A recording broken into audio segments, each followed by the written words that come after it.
I smoothed the tablecloth for the 100th time, fussing over the place settings. Everything had to be perfect for Jake and Grace's anniversary dinner. My son and daughter-in-law deserved nothing less. "Mom, relax," Jake said, placing a gentle hand on my shoulder. "It looks great." I turned to him, drinking in his kind eyes, so like his father's. "I just want it to be special for you two." Grace appeared in the doorway, her smile radiant. "Carolyn, you've outdone yourself. It's beautiful." "Well, let's not stand around admiring the table," I said, shooing them toward the kitchen. "We've got a feast to prepare." As we chopped vegetables and seasoned the roast, laughter filled the air. It felt good being together like this. Normal. I pushed away the nagging worry that had been gnawing at me lately. Edward had been distant, working late more often than not. But tonight wasn't about that. Tonight was for celebrating love. The front door opened with a bang. "Carolyn?" Edward's voice rang out, sharp and urgent. I wiped my hands on a dish towel. "In the kitchen, dear. You're home early." He appeared in the doorway, his face flushed. My stomach clenched at the wild look in his eyes. "I need to talk to you," he said, "privately." Jake's brow furrowed. "Dad, what's going on?" Edward ignored him, his gaze fixed on me. "Now, Carolyn." I nodded, following him to the living room. My heart pounded as I perched on the edge of the sofa. "Edward, what is it? You're scaring me." He paced, running a hand through his silver hair. "I can't do this anymore. I've tried, but I can't keep living a lie." "What are you talking about?" He stopped, fixing me with a pained look. "I've fallen in love with someone else." The world tilted sideways. I gripped the armrest, struggling to breathe. "What?" "Her name is Vanessa. She's younger. We met at work, and it just happened." A hysterical laugh bubbled up. "It just happened? 40 years of marriage, and it just happened?" Edward knelt before me, reaching for my hands. I jerked away. "I never meant to hurt you, Carolyn, but I can't deny my feelings anymore." "Your feelings?" My voice rose. "What about my feelings? What about our family?" Jake burst into the room, Grace close behind. "What the hell is going on?" I stood on shaky legs. "Your father is leaving me for a younger woman." Jake's face contorted with fury. "Are you kidding me? After everything Mom's done for you?" Edward straightened, his jaw clenching. "This doesn't concern you, Jake." "The hell it doesn't!" Jake shouted. "You're tearing our family apart." I stepped between them, holding up my hands. "Stop it, both of you. This isn't helping." Grace wrapped an arm around my shoulders. "Carolyn, I'm so sorry." I sagged against her, suddenly exhausted. "Edward, I think you should leave." He nodded, shoulders slumping. "I'll get my things tomorrow." As the door closed behind him, the reality of what had just happened hit me like a tidal wave. I sank to the floor, sobs racking my body.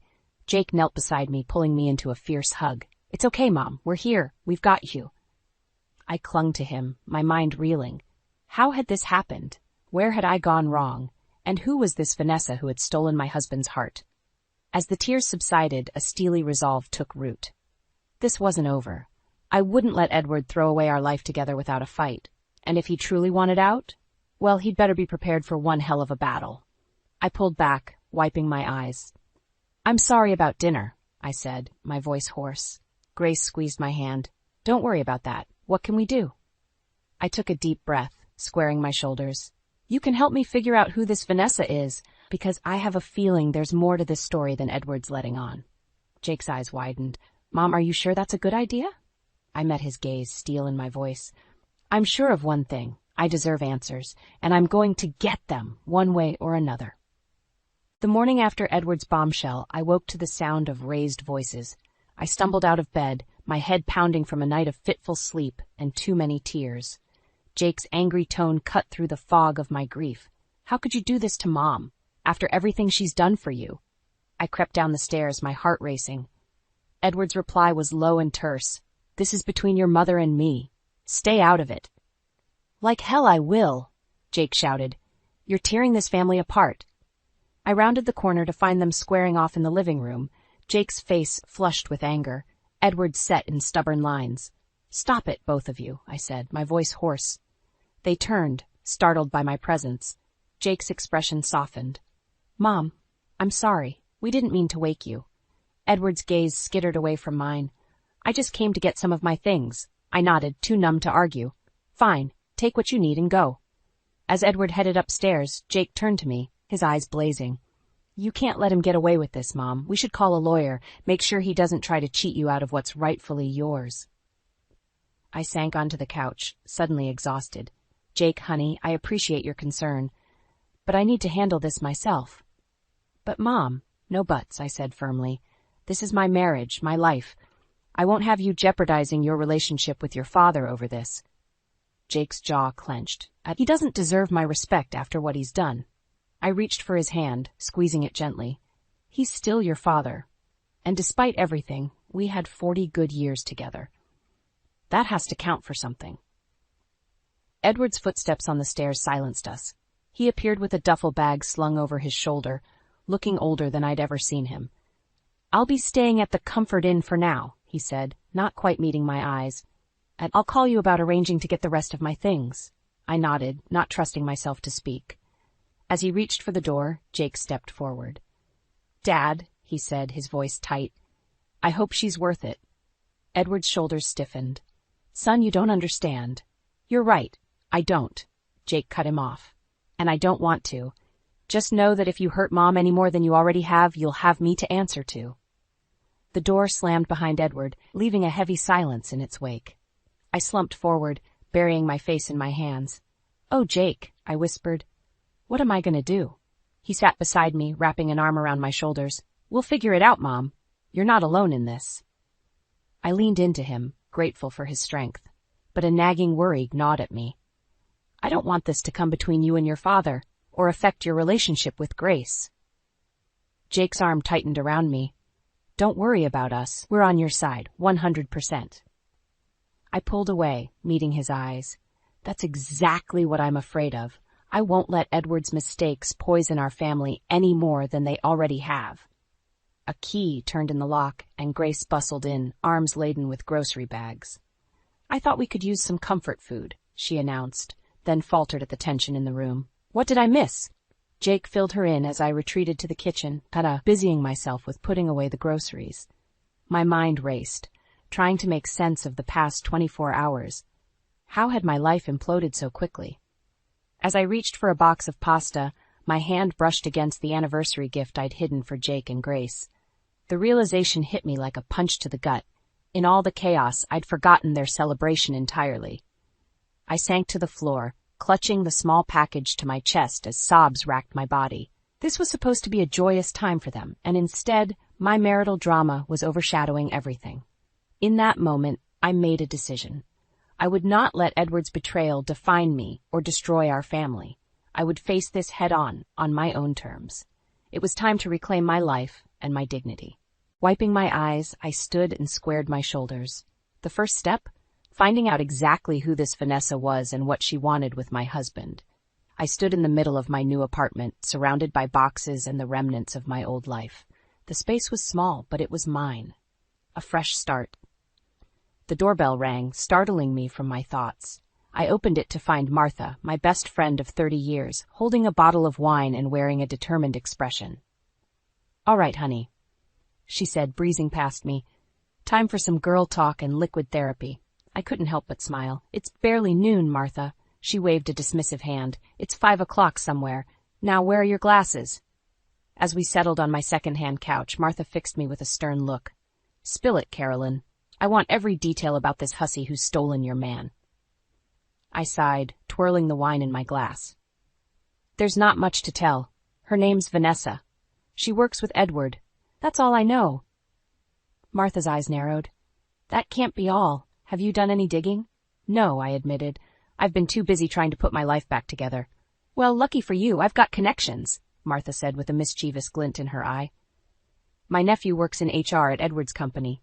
He did some snooping for me. My heart raced. Martha, you didn't. Oh, I did, she said, leaning forward. And honey, you're not going to like what I found out. I braced myself. Tell me. Vanessa's been working there for over a year, in Edward's department. Martha's voice softened. Carolyn, I think this has been going on for a while. The room spun. I set down my glass, afraid I might drop it. A year? But how could I not have known? Martha took my hand. Don't blame yourself. Men can be very good at hiding these things when they want to. Anger flared, hot and sudden. I want to confront him, make him tell me the truth. Not yet, Martha cautioned. We need more information. A plan. The doorbell rang again. I frowned, not expecting anyone else. When I opened it, I found Jake on the other side, looking uncomfortable. "Hey, Mom," he said, shifting from foot to foot. "Can we talk?" I ushered him in, introducing him to Martha. He nodded politely, then turned to me with a serious expression. "Mom, I know you said to stay out of it, but I couldn't just sit back and do nothing," he said in a rush. "I hired a private investigator." "You did what?" I gasped. Jake pulled out a manila envelope. "He's been following Dad and Vanessa. There are photos." I snatched the envelope, my hands shaking as I opened it. The first photo showed Edward and a young woman, Vanessa, I presumed, having dinner at an intimate restaurant. They were leaning close, smiling, his hand covering hers on the table. "There's more," Jake said quietly. I flipped through the stack. Edward and Vanessa entering a hotel. Kissing in a park. Shopping for jewelry. The last photo made my blood run cold. It showed them outside a real estate office, Edward's arm around Vanessa's waist as they looked at a for sale sign. "He's buying her a house," I whispered, my voice breaking, "with our money." Martha cursed under her breath. Jake put a hand on my shoulder. "I'm so sorry, Mom. I thought you should know." I sank onto the couch. The photos scattered around me like shrapnel from an explosion. My mind raced, piecing together a year's worth of late nights at the office, business trips, and vague excuses. "What are you going to do?" Jake asked. I looked up at him, then at Martha. In that moment, something inside me hardened. The shock and grief of the past weeks crystallized into a cold, sharp anger. "I'm going to fight," I said, my voice steady, "for my dignity, for my family, and for every penny that lying bastard owes me." Martha nodded approvingly. "That's my girl." Jake's eyes widened. "Mom, are you sure this could get ugly?" I stood, gathering the photos. "It's already ugly, Jake. But I won't let Edward and his little girlfriend destroy everything we've built. It's time I showed them both what I'm made of." As I stared at the evidence of my husband's betrayal, a plan began to form. Edward thought he could discard me like yesterday's news. He was about to learn just how wrong he was. I stood outside Edward's office building, my heart pounding. After weeks of digging and planning, I was finally ready to confront Vanessa face to face. I'd learned she worked on the same floor as Edward, in marketing.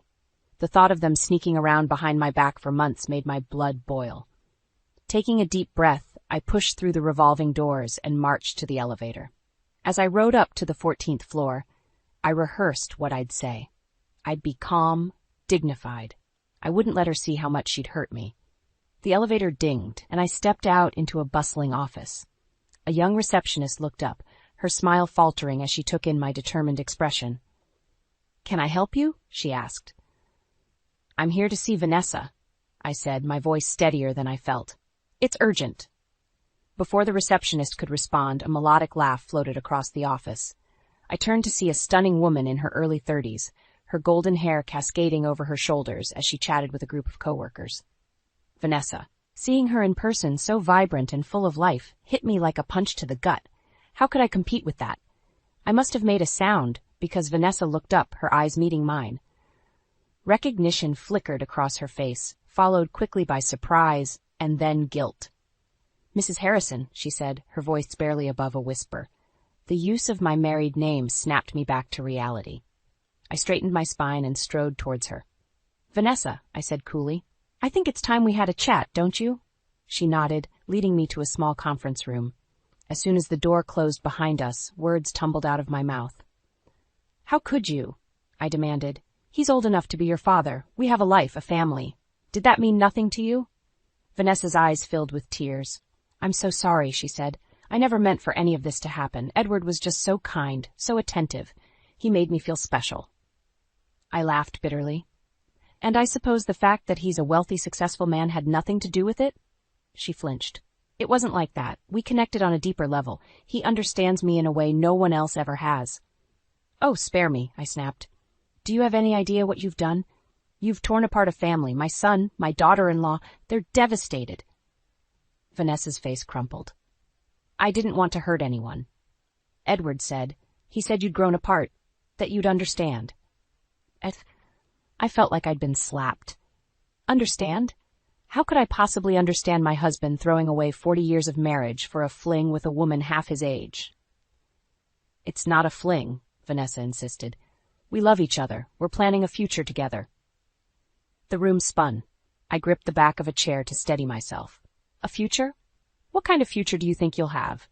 Do you really believe he'll leave everything behind for you? Doubt flickered in Vanessa's eyes. He said he would. We've been looking at houses. With my money, I cut in. Did he tell you that?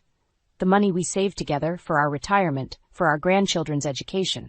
Vanessa paled. I didn't know. There's a lot you don't know, I said, my voice low and dangerous. But I'm going to make sure Edward knows everything about how you've been manipulating him, using him for his money and status. That's not true, Vanessa cried. I leaned in close. Isn't it? Think carefully, Vanessa. Are you prepared for the scandal this will cause? For everyone to know you as the homewrecker who destroyed a respected family man's life? Tears streamed down her face. Please, she whispered, I never wanted it to be like this. I straightened up, smoothing my blouse. It's too late for that. You made your choice. Now you'll have to live with the consequences. As I turned to leave, Vanessa called out, What are you going to do? I paused at the door, looking back at her tear-stained face. In that moment, I made a decision that would change everything. I'm going to fight, I said. For my marriage, for my family, and for every penny Edward and I built together. And heaven help anyone who stands in my way. With that, I walked out, leaving Vanessa sobbing behind me. As I rode the elevator down, a plan began to form. It was time to show Edward and Vanessa exactly who they were dealing with. I was elbow-deep in soapy water, scrubbing dishes with more force than necessary, when my phone rang. Jake's name flashed on the screen. Mom, are you sitting down? His voice was a mix of excitement and nervousness. I'm standing at the sink. Why? I replied, drying my hands. Grace is pregnant. You're going to be a grandmother. The world tilted on its axis. I gripped the counter, overwhelmed by a tidal wave of emotions. Joy, pride, and love crashed over me, momentarily washing away the pain and anger of the past few weeks. Oh, Jake, I whispered, tears streaming down my face. That's wonderful news. I'm so happy for you both. We talked for a few more minutes, making plans for a celebratory dinner. As I hung up, a bittersweet ache settled in my chest. This should have been a moment of pure happiness, shared with Edward. Instead, I was alone in my tiny apartment, the ghost of my broken marriage haunting every corner. I shook off the melancholy. This was about Jake and Grace, not my problems. I would not let Edward's betrayal taint this precious moment. The next evening, I arrived at Jake and Grace's house with an armful of gifts and a plastered-on smile. As Grace opened the door, her radiant glow took my breath away. Carolyn, she exclaimed, pulling me into a hug. Thank you for coming. I held her tight, blinking back tears. I wouldn't miss this for the world, sweetheart. Jake appeared behind her, his face a mixture of joy and concern. Mom, you didn't have to bring all this. I waved him off. Nonsense. It's not every day I find out I'm going to be a grandmother. As we settled in the living room, surrounded by baby books and ultrasound photos, I felt a warmth I hadn't experienced in weeks. This was what mattered. Family, love, new beginnings. Grace regaled me with tales of morning sickness and cravings, while Jake hovered protectively. I offered advice and shared stories from my own pregnancy, carefully editing out any mention of Edward. But as the evening wore on, I couldn't help but notice the elephant in the room. Edward's absence was a palpable void, made all the more apparent by Jake and Grace's occasional worried glances in my direction. Finally, during a lull in the conversation, Jake cleared his throat. Mom, we've been thinking, maybe we should invite Dad to the next ultrasound appointment. He is the baby's grandfather, after all. The warmth I'd been basking in evaporated instantly. Oh, I said, my voice small. I see.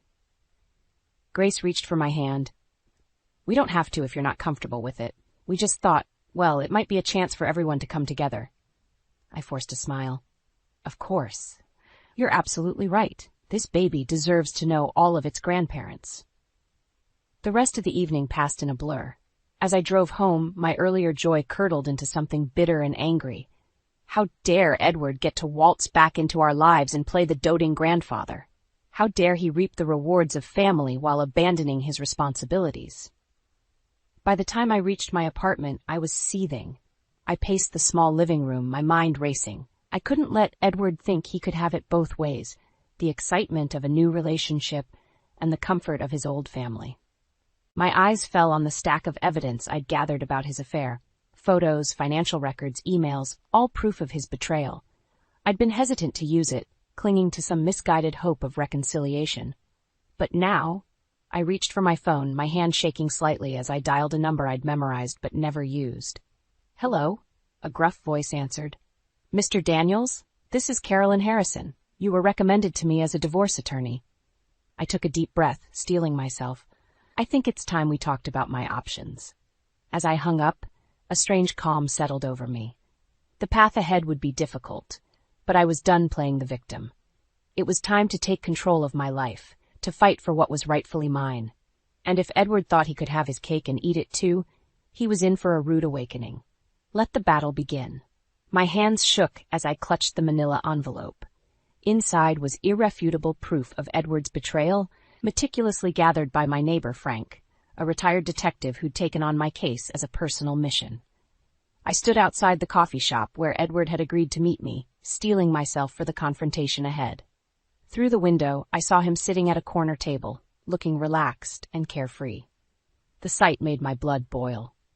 Taking a deep breath, I pushed open the door and marched toward him. His eyes widened as he took in my expression. "Carolyn," he said, half rising, "what's wrong?" I slapped the envelope on the table. "Sit down, Edward. We need to talk." As he sank back into his chair, I pulled out the chair opposite him and sat, my back ramrod straight. "Open it," I commanded. With a puzzled frown, Edward reached for the envelope. As he pulled out the contents, photos, bank statements, hotel receipts, the color drained from his face. "How did you?" he began. "It doesn't matter how I got it," I cut him off. "What matters is that I know everything. Every lie, every secret meeting, every penny you've spent on her." Edward's jaw clenched. "You had me followed?" "Don't you dare try to make me the bad guy here," I hissed. "You're the one who threw away 40 years of marriage for a woman half your age." He had the grace to look ashamed, but only for a moment. Then his eyes hardened. "You don't understand, Carolyn. Vanessa and I, we have a connection. She makes me feel alive again." "And I made you feel dead?" I spat. "Was our life together really so terrible?" Edward sighed, running a hand through his hair. "It wasn't terrible. It was just stagnant. We fell into a routine. Vanessa reminded me of what it feels like to be passionate about life." Each word was a dagger to my heart, but I refused to let him see how much he was hurting me. "So you decided to throw everything away? Our home, our family, our future?" "I didn't mean for it to happen like this," he said. "I was going to tell you. I couldn't find the right time." I laughed bitterly. "Oh, I'm sure. And I suppose you were going to tell me about the house you're buying her? With our retirement savings?" Edward's eyes widened. "How did you?" "I told you. I know everything," I said, leaning forward. "So here's what's going to happen. You're going to give me a fair divorce settlement, half of everything we've built together. And you're going to do it quietly, without dragging our family through a public scandal." He bristled. "Or what?" I pulled out one last photo, Edward and Vanessa in a compromising position in his office. "Or I'll make sure your boss, your colleagues, and every country club member in town sees this. How do you think that will affect your precious career?" Edward's face flushed with anger. "You wouldn't dare." "Try me," I said, my voice ice cold. "You seem to have forgotten who I am, Edward. I'm not just the quiet librarian you can push aside. I'm the woman who stood by you for 40 years, who helped build your success. And I'll be damned if I let you take that away from me." For a long moment, we stared at each other across the table, decades of shared history crackling between us like live wires. Finally, Edward slumped in his chair. "What do you want?" he asked, defeated. I stood, gathering the evidence. "I want what's fair. My lawyer will be in touch." As I turned to leave, Edward called out, "Carolyn, wait. I'm sorry for everything." I paused, my hand on the door. Without turning back, I said, "Save your apologies, Edward. It's too late for that." Stepping out into the sunlight, I felt a weight lift from my shoulders. The confrontation I'd been dreading was over, but the real battle was just beginning. As I walked away from the cafe, I realized that for the first time in weeks, I felt strong, empowered. Whatever came next, I was ready to face it head on. I smoothed my dress, hands trembling slightly as I rang the doorbell to Jake and Grace's house. The weight of the evidence in my purse felt like a ticking time bomb. Tonight was supposed to be a celebration of their anniversary, but I knew it would end in chaos. Grace opened the door, her smile faltering as she took in my expression. "Carolyn, is everything okay?" I forced a smile. "Of course, dear. Happy anniversary." As I stepped inside, the sound of laughter drifted from the dining room. My heart clenched when I recognized Edward's voice among them. Taking a deep breath, I steeled myself and followed Grace. The room fell silent as I entered. Edward's face paled, while Jake and our other relatives looked between us, sensing the tension. "Mom," Jake said, rising, "I'm glad you could make it." I nodded, my eyes locked on Edward. I wouldn't miss it for the world. Throughout dinner, conversation was strained. I could feel Edward's nervous glances, waiting for the other shoe to drop. Jake and Grace tried valiantly to keep things light, but the undercurrent of tension was unmistakable. As Grace brought out dessert, I knew it was time. I couldn't let this charade continue any longer. "Before we eat," I said, my voice cutting through the chatter, "there's something I need to say." All eyes turned to me. Edward half rose from his chair, panic written across his face. "Carolyn, please." "No, Edward," I said firmly. "They deserve to know the truth." I pulled out the envelope, spreading its contents across the table. Photos of Edward and Vanessa, bank statements, hotel receipts, all laid bare for our family to see.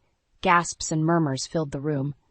Jake's face contorted with fury, while Grace covered her mouth in shock. "Dad," Jake growled, "what the hell is this?"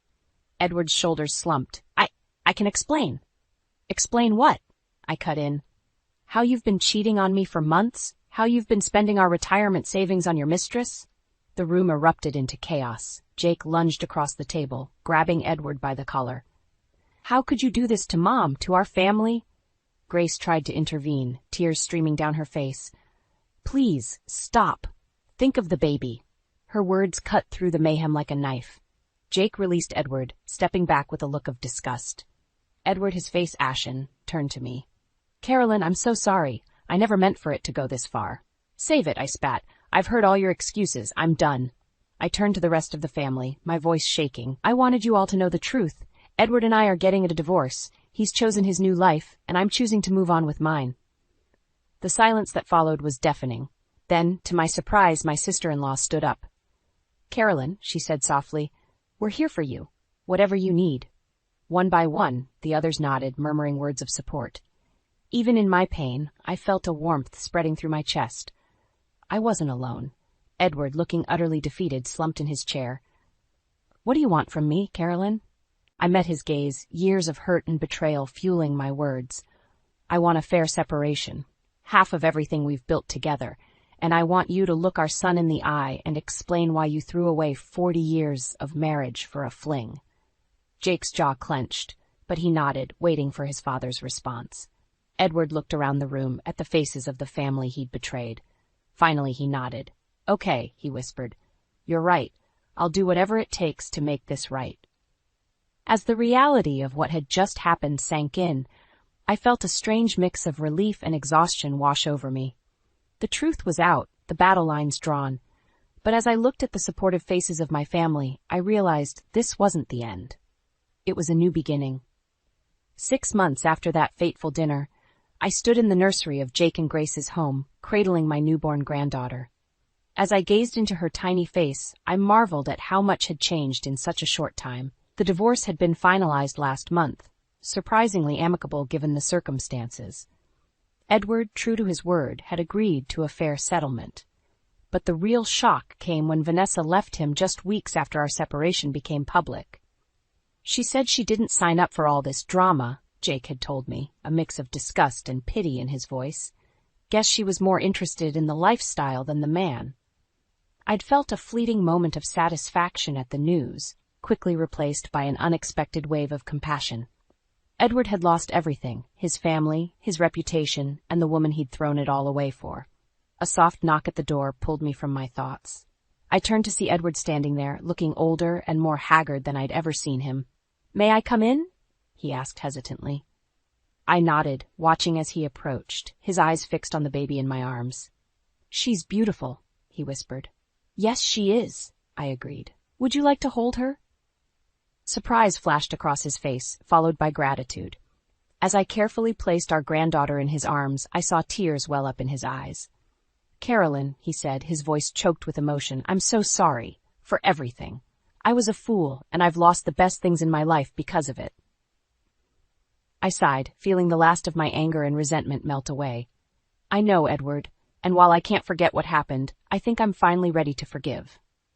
He looked up, hope shining in his eyes. "Really?" I nodded. "Not for you, but for me, and for her," I added, gently stroking the baby's cheek. "She deserves to know her grandfather, despite his mistakes." Edward's shoulders sagged with relief. "Thank you," he whispered. "I promise I'll spend the rest of my life trying to make amends." As we stood there, cooing over our granddaughter, Jake appeared in the doorway. His eyes widened at the sight of us together, but after a moment, he smiled. "Everything okay in here?" he asked. I reached out, pulling him into our circle. "Everything's perfect," I assured him. Later that evening, as I prepared to leave, Grace pulled me aside. "Carolyn," she said, her eyes shining, "I just wanted to tell you how amazing you've been through all of this. You're the strongest woman I know." Her words warmed my heart. "Thank you, sweetheart. But I couldn't have done it without your support, all of you." As I drove home to my cozy apartment, I reflected on the journey of the past year. The pain, the anger, the betrayal. It had all led me to this moment. I discovered a strength I never knew I possessed, forged new bonds with my family, and even found a way to forgive the man who'd broken my heart. I thought about the new book club I'd joined, the painting classes I'd started taking. The world that had seemed so small and suffocating in the wake of Edward's betrayal had expanded, full of possibilities I'd never dared to imagine before. Pulling into my parking spot, I caught sight of my reflection in the rearview mirror. The woman staring back at me wasn't the same one who'd stood shell-shocked in her kitchen all those months ago. This woman was stronger, wiser, and infinitely more resilient. As I climbed the stairs to my apartment, I felt a sense of peace settle over me. The future stretched out before me, uncertain but full of promise. Whatever came next, I knew I could handle it. After all, I was Carolyn Harrison, survivor, grandmother, and architect of my own happiness, and my story was far from over.